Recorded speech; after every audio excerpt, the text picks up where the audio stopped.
জয় Shrikrishna. Happy Sunday. সকাল সকাল রান্নায় ঢুকে গেছি। দেখো সকাল সকাল আছে কে এসছে, মহারানী নাতনি আসে না। রোববার মানে অনেক কাজ থাকে, আর রোববার তো ফ্রি পাওয়া যায় না, এদিক ওদিক হাঁটা মারে। তুমি বলো, তোমরাই বলো, কাজে একটা দিন ছুটি পাই, আমি কি ঘুরবো না?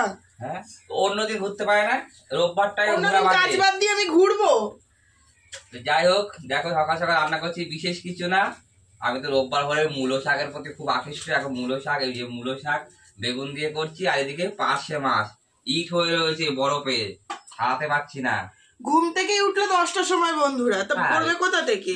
লেট করে একটু রোববার, বুঝতেই তো পারছো, শরীরটাও ভালো যাচ্ছে না, প্রচুর কাজ। সকালবেলা উঠে তো আগে 10-15 মিনিট আগে চিন্তা ভাবনা করিনি যে কোন কাজটা সেরে কোন কাজটা আগে মানে আমি তো সকাল সকাল এলাম, আমি ভালো টিফিন বানিয়ে রেখেছে বুঝি, যাই। কই আজকে আমার ভাগ্নে নেমন্তন্ন করছে, বলছে লুচি আর কি তরকারি হচ্ছে, বলছে আয় চলে আয় সকাল সকাল, বলে খাওয়া দাওয়া হয়ে গেছে এদিকে, চিন্তা করতে পারো। তা খাবো না বন্ধুরা, বসে থাকবো? বলো, তোমরাই বলো শুধু। যাই হোক, আমি মাছটা সারাতে পারছি না, তো আজকে ছোটখাটো একটু মিনি ব্লগ করবো তোমাদের সামনে, সাথে থেকো। আপাতত বাই বাই।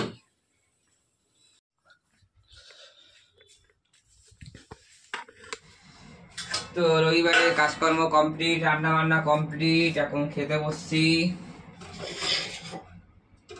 বাজে 3:30। শীতের বেলা কোন দিক দিয়ে বেলা বেরিয়ে যায় কিছুই বুঝতে পারি না। এত বাজারে যাইনি, অনেক কাজ ছেড়ে দিয়েছি।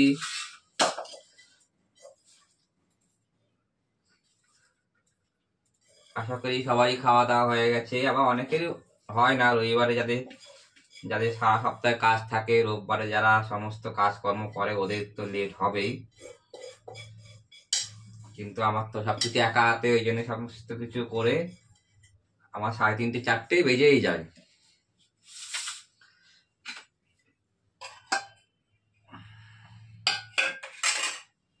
তো বানিয়েছি মূলো শাক আর পার্শে মাছের ঝাল, আর বড় বৌদি দিয়েছে চিকেন, অনেক কিছু হয়ে গেছে।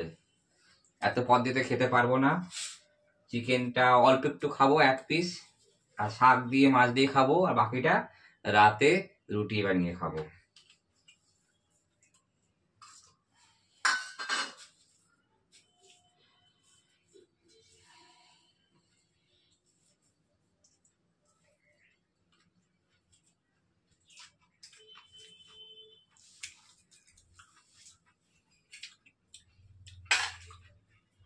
তো আপাতত আজকের মতো এখানে ইতি। বাই বাই, হ্যাপি সানডে, সবাই ভালো থেকো।